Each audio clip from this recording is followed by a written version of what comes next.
අලුත් වීඩියෝකට හැමෝම ආදරෙන් පිළිගන්නවා. මේ වීඩියෝ එකෙන් මම කතා කරන්න යන්නේ agile development ගැන නැත්නම් agile mindset එක ගැන.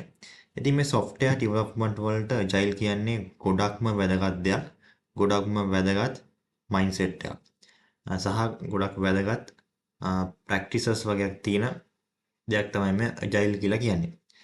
ඉතින් අපි softwares හදද්දී වෙබ් ඇප්ලිකේෂන් එකක් කරන්න පුළුවන් ඩෙස්ක්ටොප් වෙන්න පුළුවන් මොකක් හරි දැන් වෙද්දී softwares නිර්මාණය කරද්දී මේ agile practices බහුල වශයෙන් ගොඩාක් වෙලාවට යොදා ගන්නවා. ඒ හින්දා මේ ගොඩක් වැදගත් දෙයක් මේ software development වලට එන අය මේ agile ගැන දැනගෙන ඉන්නේ ගොඩක්ම වැදගත්. ඒ හින්දා තමයි මේ වීඩියෝ එක කරන්නේ. මට පුළුවන් උපරිම සරල විදියට මම උත්සාහ කරනවා මේ agile කියන්නේ මොකද්ද? agile mindset එක කියන්නේ මොකද්ද? අපි කොහොමද එදිනෙදා වැඩවලට අපි කරන ප්‍රොජෙක්ට්ස් වලට පාවිච්චි කරන්න ඕනේ කොහොමද කියලා මට පුළුවන් උපරිම සරල විදියට කියලා දෙන්න මම උත්සාහ කරනවා මේ වීඩියෝ කරා.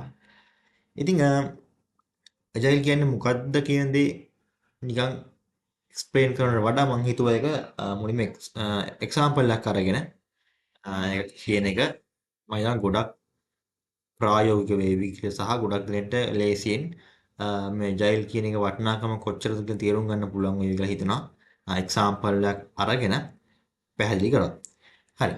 ඔන්න හිතන්න එක ඩෙවලොප්මන්ට් ටීම් එකකට හම්බ වෙන ප්‍රොජෙක්ට් එකක් වීඩියෝ ස්ට්‍රීමින් කරන ප්ලැට්ෆෝම් එකක් ඩෙවලොප් කරන්න. හරියට Netflix වගේ හිතන්න ඔය වගේ වීඩියෝ මූවීස් TV සිරීස් වගේ ස්ට්‍රීම් කරන ප්ලැට්ෆෝම්. එතන මෙයාගේ ප්ලැට්ෆෝම් එකේ ෆීචර්ස් ගොඩක් තියෙනවා. ගොඩාක් ෆීචර්ස් තියෙනවා. අපි ඉම්ප්ලිමන්ට් කරන්න අවශ්‍ය මේ යූසර් කෙනෙක්ට පාවිච්චි කරන්න. හරියට පාවිච්චි කරන්න අවශ්‍ය විදිහේ ගොඩක් ෆීචර්ස් තියෙනවා මේ වගේ ප්ලැට්ෆෝම් එකේ. ඔන්න හිතන්න මේ ඩෙවලොප්මන්ට් ටීම් එක ඩෙවලොප්මන්ට් ටීම් එකක් පාවිච්චි කරනවා එක අප්‍රෝච් එක. ඒ තමයි පළවෙනි අප්‍රෝච් එක මම කියන්නම් මොකක්ද කියලා කොහොමද ඩෙවලොප් කරන්න කියලා මේ ප්ලැට්ෆෝම් එක. දැන් මම කියන්නේ මේ ප්ලැට්ෆෝම් එකේ ගොඩාක් ෆීචර්ස් තියෙනවා. ඉතින් මේ ටීම් එක මුලින්ම කරන්නේ මේ තියෙන හැම ෆීචර් එකක්ම හිතමුකෝ ෆීචර්ස් තියෙනවා කියලා 20ක් 30ක් මූලික වශයෙන් හඳුනගෙන තියෙන ෆීචර්ස් 30ක් තියෙනවා. හඳුනගෙන තියෙන මෙන්න මේ ෆීචර්ස් 30 මෙන්න ඕන කියලා. හරිද? මේ ටීම් එක මුලින්ම කරන්නේ මේ ෆීචර්ස් 30ම ප්ලෑන් කරනවා කොහොමද එන්න ඕනි කියලා. මොන විදිහටද ඉම්ප්ලිමන්ට් වෙන්න ඕන. මොන වගේ දේවල්ද පාවිච්චි වෙන්න ඕන. ඒ විදිහට ප්ලෑන් කරනවා. මේ ෆීචර්ස් 30ම. ඊට පස්සේ හරියට ප්ලෑන් කරලා පස්සේ මේ ටීම් එක ඩෙවලොප්මන්ට් ටීම් එක පටන් ගන්නවා මේක ඩෙවලොප් කරන්න. එතකොට මේ ටීම් එක සම්පූර්ණ ෆීචර්ස් 30ම ඩෙවලොප් කරලාට පස්සේ තමයි මේ ප්ලැට්ෆෝම් එක පබ්ලික් එකට ලොන්ච් කරන්නේ. ඒ කියන්නේ හිතමුකෝ මේ ටීම් එකට මේ සම්පූර්ණ ෆීචර්ස් මූලික වශයෙන් හඳුනාගත්ත සම්පූර්ණ ෆීචර්ස් ටික ඩෙවලොප් කරන්න සහ ඊට පස්සේ එක බග්ස් වගේ දේවල් ඔක්කොම හදලා සම්පූර්ණ ෆීචර්ස් ටිකත් එක්ක මේ ප්ලැට්ෆෝම් එකට රිලීස් කරන්න යනවා. අපි හිතමු අවුරුද්දයි මාස 6ක් අවුරුදු එකමාරක් වගේ කාලයක් යනවා. ඔන්න ඊට පස්සේ තමයි මෙයාලා මේ ප්ලැට්ෆෝම් එක පබ්ලික් එකට ලොන්ච් කරන්නේ. එතකොට මේ end user කෙනෙක්ට නැත්නම් මේ ස්ට්‍රීමින් ප්ලැට්ෆෝම් එක පාවිච්චි කරන කෙනෙක්ට මේක පාවිච්චි කරන්න මේ ඩෙවලොප් මේ සම්පූර්ණ මේ ප්ලෑන් කරලා ඔක්කොම ගෙන අවුරුදු එකමාරක් වගේ කාලයක් බලාගෙන ඉන්න උනා. නැත්නම් ක්ලයන්ට් මේ ප්‍රොජෙක්ට් එක කරන්න කිව්ව ක්ලයන්ට් අවුරුදු එකමාරක් වගේ කාලයක් බලාගෙන ඉන්න උනා සම්පූර්ණ වර්කින් software එකක් launch වෙනවා. මේ platform එක launch වෙනවා. ඒ තමයි පළවෙනි approach එක. පළවෙනි මේ software develop කරන්න පුළුවන් එක ක්‍රමයක්. මම කියන දෙවෙනි ක්‍රමයක්. තව ක්‍රමයක්. මේකෙදි අර විදිහටම ෆීචර්ස් 30ක් තියෙනවා. මූලික වශයෙන් මෙන්න මේ ෆීචර්ස් 30ක් ඉම්ප්ලිමන්ට් වෙන්න ඕන කියලා හඳුන්වගෙන තියෙනවා. මේකෙන් මේ ඩෙවලොප්මන්ට් ටීම් එක තව ටිකක් මේ ෆීචර්ස් ටික තව ටිකක් බලලා අඳුර ගන්නවා. මේකෙන් ෆීචර්ස් 10ක් තියෙනවා අනිවාර්යෙන්ම එන්න ඕන. මේවා තමයි වැදගත්ම ෆීචර්ස් 10. ඒ කියන්නේ අනිත් ෆීචර්ස් වැදගත් නැහැ කියන එක නෙමෙයි. ඒවත් වැදගත්. හැබැයි මේ ෆීචර්ස් 10 අර ෆීචර්ස් 30න් මේ 10 තමයි අනිවාර්යෙන් මේ ස්ට්‍රීමින් ප්ලැට්ෆෝම් එකේ තියෙන්න ඕන. මේ 10 මේ 10 තියෙනවා කියන්නේ යූසර් කෙනෙක්ට සාමාන්‍ය වශයෙන් මේ වීඩියෝ ස්ට්‍රීමින් ප්ලැට්ෆෝම් එක පාවිච්චි කරන්න පුළුවන්. හරිද? ඒ කියන්නේ මේ ෆීචර්ස් 10 ගොඩක් වැදගත් ෆීචර්ස් 10ක්. දැන් මුලින්ම මේ ටීම් එක කරන්නේ මේ ෆීචර්ස් 10 ඉම්ප්ලිමන්ට් කරනවා. ප්ලෑන් කරලා ඉම්ප්ලිමන්ට් කිරීම කරනවා. මේ ෆීචර්ස් 10 ඉම්ප්ලිමන්ට් කරාට පස්සේ මේ ටීම් එක මේ ප්ලැට්ෆෝම් එක ලොන්ච් කරනවා. ඒ කියන්නේ පබ්ලික් එක ලොන්ච් කරනවා. යූසර්ස් වලට මේ ප්ලැට්ෆෝම් එක පාවිච්චි කරන්න හැකියාව ලැබෙනවා. ඒ කියන්නේ සම්පූර්ණ ෆීචර්ස් 30ම ඉම්ප්ලිමන්ට් වෙලා ඉවර නම් ඉන්නේ නැහැ. වැදගත්ම දේවල් ටික අඳුර ගන්නවා. ඊට පස්සේ ඒ ටික ඉම්ප්ලිමන්ට් කරනවා. ඒ අතර තියෙන බග්ස් ෆික්ස් කරනවා, සිකියුරිටි දේවල් බලනවා, ඒ හැමදේම කරනවා. හැබැයි මෙයාලා වැදගත් දේ තමයි මේ අප්‍රෝච් එකේදී ඉතාමත් ඉක්මනින්ම යූසර් කෙනෙක්ට පාවිච්චි කරන්න පුළුවන් ප්ලැට්ෆෝම් එකක් එළියට එනවා. ක්ලයන්ට්ට ඉක්මනින් බලා ගන්න පුළුවන් මොන විදිහටද නිර්මාණය වෙලා තියෙන්නේ කියලා. මේ අතරේ අපි තව ෆීචර්ස් ටිකක් ඉම්ප්ලිමන්ට් කරන්න තියෙනවානේ. මේ ටීම් එක මේ දැන් platform එක public තියෙන අතරේ users ලා මේ platform එක පාවිච්චි කරන අතරේ අර features ටිකින් ටික implement කර deploy කරනවා. ඒ අතරම දැන් මේ platform එක users පාවිච්චි කරන හින්දා තව අලුත් features මේ development team එක හඳුනා ගන්නවා. සමහර features හඳුනා ගන්නවා. ඇත්තරම users වලට වැඩක් නැහැ. එයාලා මුලින්ම හිතන් ඉන්නවා මෙන්න මේ features එක වැදගත් කියලා. හැබැයි පස්සේ එයාලා හඳුනා ගන්නවා මොකද මේ දැන්ටමත් users වල මේ platform එක පාවිච්චි කරනවානේ. මොකද ඉක්මනින්ම අවශ්‍ය features ටික දාලා platform එක එළියට දාලා තියෙන්නේ. ඒ දැන්ටමත් users ලා පාවිච්චි කරනවා. දැන් මේ development team එක හඳුනා ගන්නවා මෙන්න මේ features ඇත්තටම වැදගත් නැහැ. මේවා පාවිච්චි කරන්නේ නැහැ users ලා. සහ තව හඳුනා ගන්නවා මෙන්න මේ features එක අපි හිතුව නැති දෙයක්. මේ ගොඩක් වැදගත් දෙයක්. මේක implement කරන්න ඕන. අන්න මේ විදිහට ඉතා ඉක්මනින් මේ ඩෙවලොප්මන්ට් ටීම් එක දැනගන්නවා මොනවද යූසර්ස් වලට අවශ්‍ය නැත්තේ මොනවද අර ඉක්මනට ෆීඩ්බැක් early feedback ලැබෙනවා platform එක තව ටිකක් improve කරගන්න. ඒක තමයි දෙවෙනි approach එක. ඇත්තටම agile කියන්නේ මෙන්න මේ දෙවෙනි approach එක පාවිච්චි කරා නම් ඒක තමයි මේ agile කියලා කියන්නේ. ඒත් agile කියන එකේ අරමුණ තමයි අර දිග කාලයක් ප්ලෑන් කරලා ඉම්ප්ලිමන්ට් කරනව වෙනුවට ඉතාමත් ඉක්මනින් වැඩ කරන software එකක් users වලට ලබා දෙන එක. හැබැයි ඒකේ අදහස security ඒ දේවල් කිසිද ගණන් ගන්න නැතුව ඔහේ නියම් software develop කරලා එළියට දානවා කියන එක නෙමෙයි. ඒ security ඒ දේවල් ඔක්කොම බලනවා. හැබැයි පුළුවන් ඉක්මනින්ම users වලට value එකක් දෙන්න. තමයි උත්සාහ කරන්නේ. ඒ කියන්නේ end users ලට පාවිච්චි කරන්න පුළුවන් software වැදගත් features ඇතුළත් කරලා පාවිච්චි කරන්න පුළුවන් software එකක් පුළුවන් ඉක්මනට එළියට දෙන එක තමයි මේ agile වලින් බලාපොරොත්තු වෙන්නේ. ඒ අතරේ තව එන්න ඕන features දානවා. තව bug එහෙම දෙනවා ඒවා fix කරනවා. තව අලුත් features අඳුර ගන්නවා ඒවත් ටික ටික implement කරනවා. කියන්නේ continuously software එක update වෙනවා. bug fix කරනවා අලුත් features add කරනවා වැඩක් නැති features අයින් කරනවා අනික තමයි මේ agile කියලා කියන්නේ continuously value එකක් ලබා දෙන එක. ඉතින් ඇත්තටම මේක මෙහෙම agile කියන දෙයක් එන්න හේතුනේ ඇයි? ඉතින් ඔයා දන්නවා සාමාන්‍යයෙන් software development life cycle එකක් තියෙනවා. හරිද? ඒකේ තියෙනවා analyze තියෙනවා design development testing මේ දේවල් ටික තියෙනවානේ. එතකොට ඇනලයිස් එකේදී බලනවා මොකක්ද ඕන ෆීචර්ස් මොනවද ඒවා ඇනලයිස් කරනවා. ඊට පස්සේ software එක ඩිසයින් කරනවා. ඊට පස්සේ ඒවා ඩෙවලොප්මන්ට් කරනවා. ෆ්‍රන්ට් එන්ඩ් එක බෑක් එන්ඩ් එක ඩෙවලොප් කරනවා. ඊට පස්සේ ටෙස්ටිං යනවා. හැබැයි කලින් දැන්ට අවුරුදු 10කට 20කට කලින් මේ agile එන්න කලින් මේක මේ සාමාන්‍යයෙන් මෙන්න මේ waterfall model එක තමයි පාවිච්චි වෙලා තියෙන්නේ. දැන්ටමත් model එක පාවිච්චි වෙනවා ගොඩක් අඩුවෙන්. ගොඩාක් මිෂන් ක්‍රිටිකල් softwares හදන්න තමයි දැන් waterfall model එක ගොඩක් පාවිච්චි කරන්නේ. හැබැයි normal ඉදිනදා softwares හදන්න දැන් ගොඩක්ම අඩුවෙන් තමයි මේ waterfall model එක පාවිච්චි වෙන්නේ. හැබැයි කලින් බහුතරයක් පාවිච්චි වුණේ මේ model එක. පාවිච්චි වෙලා තියෙන මේ model එක. ඒකෙදි software complete වැඩ කරන software එක එළියට දාන්න කලින් මේ සම්පූර්ණ stages ටික ගිහිල්ලා තමයි software එක එළියට එන්නේ. ඒකවල ගොඩාක් ලොකු කාලයක් යනවා. මුලින්ම ඔක්කොම requirement ටික ඔක්කොම අඳුර ගන්නවා. ඊට පස්සේ requirement එක අඳුනගත්තට පස්සේ තමයි ඊළඟ ස්ටේජ් එකට එන්නේ ඩිසයින් එකට. ඒක සම්පූර්ණ software එක සම්පූර්ණ ඩිසයින් කරනවා. ඒක උනාට පස්සේ තමයි ඊළඟ ස්ටේජ් එකට එන්නේ ඩෙවලොප්මන්ට් වල.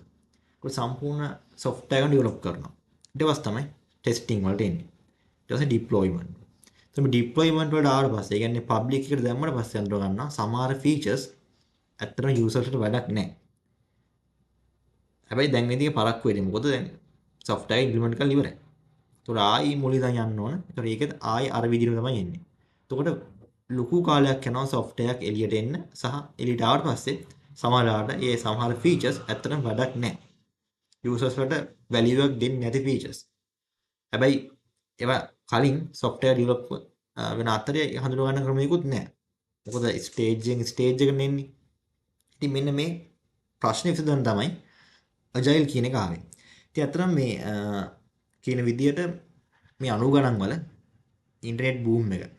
ඒ කියන්නේ මේ ඉන්ටර්නෙට් එක නැත්නම් world wide web ලෝක ව්‍යාප්ත ජාලය නැත්නම් www කියන එක ඉක්මනින් ලෝකෙ පුරා පැතිරෙච්ච කාලේ තමයි මේ වැඩි වශයෙන් මේ agile කියන දේ ගැන agile approach එකක් අවශ්‍යතාවය මතුවන්නේ. මොකද මේ කාලේ තමයි ගොඩක්ම අර ඉන්ටර්නෙට් එක මත පදනම් වෙච්ච softwares web applications ටික ටික නිර්මාණය වෙන්න පටන් ගත්තේ. එතකොට ඒ කාලේ වෙනකොට අර මාස ගාණක් නැත්නම් අවුරුදු ගාණක් ඉඳලා software ඉන්ටර්නෙට් එකට එනවා කියන එක තාමත් ලොකු කාලයක් යන දෙයක්. එතකොට දැන් මොකද ඉන්ටර්නෙට් එක ඉතාමත් වේගෙන් දියුණු වෙනවා. ඒතකොට ඉතාමත් වේගෙන් ඉන්ටර්නෙට් එක නැත්නම් වෙබ් එක හරහා පාවිච්චි කරන අවශ්‍ය ඇප්ලිකේෂන් වෙබ්සයිට් softwares නිර්මාණය කිරීමේ අවශ්‍යතාවය ආවා. එතකොට මේ ඉන්ඩස්ට්‍රි එකට අවශ්‍ය වුණා මේ waterfall model එකට අමතරව ඉතාමත් ඉක්මනින්ම වැඩ කරන softwares එළියට දෙන්න පුළුවන් මෙතඩ් එකක් approach එකක්. ඉතින් අන්න ඒකට තමයි 2001 දී මෙන්න මේ agile කියන දේ ගැන agile manifesto එක ආවේ. එතන මේක එක්තරා ආකාරයක movement එකක් කියලා කියන්න පුළුවන් අපිට. તો මේකෙදි මේකේ agile එකේදී principles තියෙනවා සහ values තියෙනවා. ඒතර මේවා අර අනිවාර්යෙන් පිළිපදින්න ඕන රූල් බුක් එකක් වගේ දෙයක් නෙමෙයි. මේක නිකන් මයින්ඩ්සෙට් එකක්. ඩෙවලොපර්ස්ලා මේ ඩෙවලොප්මන්ට් ටීම් එක අතරේ තියෙන මයින්ඩ්සෙට් එකක් software එකක් හදද්දී අපි මෙන්න මේ values මත තමයි software එක නිර්මාණය කරන්නේ කියන දේ ඔළුවේ තියාගන්න අවශ්‍ය දෙයක් තමයි මේ agile කියලා කියන්නේ. එහෙම නැතුව මේක අර strict rule book එකක් නෙවෙයි. ඉතින් මේකෙදී අර working software නිර්මාණය කරන එක තමයි ප්‍රධානම දේ සහ customer collaboration එක. ඒ කියන්නේ software develop වෙන අතරේ නිතරම කස්ටමර්ත් එක්ක කොලැබොරේට් වෙලා තමයි මේක හදන්නේ. කස්ටමර්ට අවශ්‍ය මොනවද? කස්ටමර්ට අවශ්‍ය නැති ෆීචර්ස් මොනවද කියලා නිතරම පුළුවන් තරම් early කලින්ම හඳුනා ගැනීම තමයි මේ agile වල තියෙන වැදගත්ම දේ. එහෙම නැතුව අවුරුදු ගාණක් software develop කරලා ඉවරලා අන්තිමට software එක deploy කරන පස්සේ නැත්නම් software එක public එකට දැම්මම පස්සේ කස්ටමර්ට නැත්නම් මේ end userට මේක වැඩක් නෑ කියලා අඳුර ගන්න එක වළක්ව ගන්න තමයි මේ agile වැදගත් වෙන්නේ. ඒතර මේ agile කියන දේ නිතරම features implement කර කර public එකට දානවා. ඒ අතරෙම usersලා පාවිච්චි කරනවා. දැන් usersලා feedback දෙනවා. usersලා පාවිච්චි කරන ක්‍රමය අනුව developers හඳුනා ගන්න පුළුවන් මේ features එක වැදගත් නැහැ. මේ feature එක වැදගත් තව improve වෙන්න ඕන. අන්න ඒ විදිහට ගොඩක් දේවල් හඳුනා ගන්න පුළුවන් මේ agile approach එක පාවිච්චි කිරීම හරහා.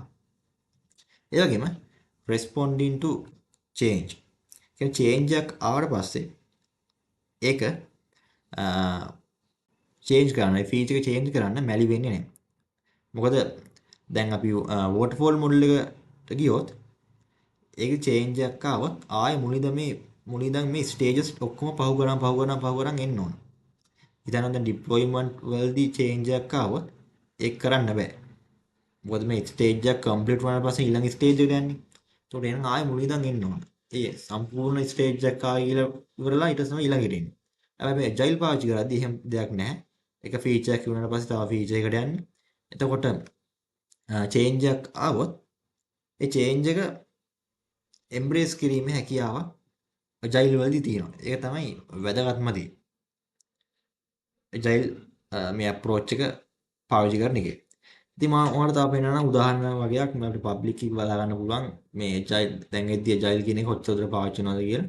අපි ගත්තොත් ඕනම වෙබ් ඇප්ලිකේෂන් එක software එකක් ගත්තොත් දැන් agile තමයි පාවිච්චි වෙන්නේ. ඉතින් මේ තියෙන මේ Zen browser එකේ ආපු අප්ඩේට්ස් මේකේ දේවල් ෆික්ස් කරලා දිනවා මේ බග් ෆික්ස් කරලා දිනවා අලුත් ෆීචර්ස් ඇඩ් වෙලා දිනවා. අර බලන්න පුළුවන් මේ රිලීස් වෙච්ච ඩේට් එක. දැන් මේ ෆීචර්ස් ටික සහ මේ බග් ෆික්ස් කරලා තියෙන නොවැම්බර් 28 ආයි තව බග් ටිකක් ෆික්ස් කරලා අලුත් වර්ෂන් එකක් එළියට ඇවිල්ලා තියෙනවා දෙසැම්බර් 15 වෙනිදා. කියන්නේ දවස් 4කට පස්සේ. පේනති? දැන් මේක නොවැම්බර් 26.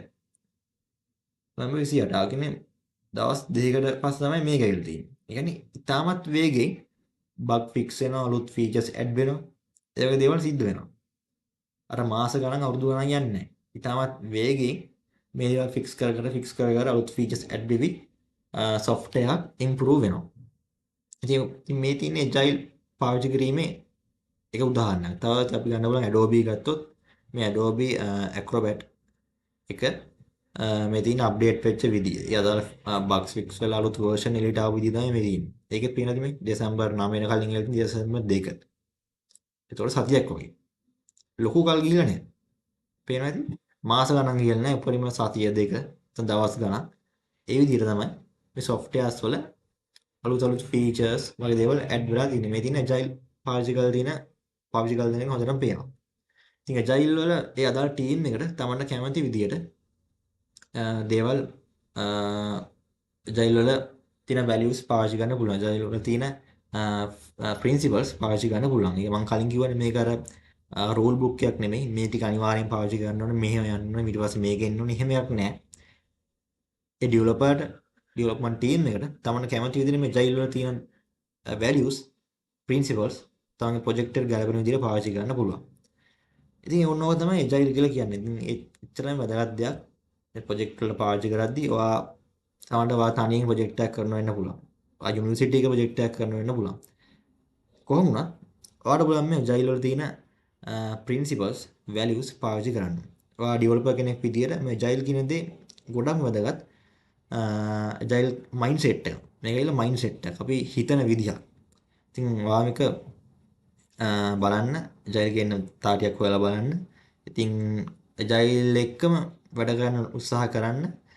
ඔයා කරන ප්‍රොජෙක්ට් ඔයා තනියෙන් කරන ප්‍රොජෙක්ට් එකක් වුණත් agile පාවිච්චි කරන්න පුළුවන්. ඒක ප්‍රශ්නයක් නෑ. ටීම් එකක් වෙන්න අවශ්‍ය නෑ. මේ agile කියන දේ වගේ ඇඟට දාගන්න. ඊට පස්සේ ඒක දිගටම තියෙනවා. මේ mindset එක තියෙනවා.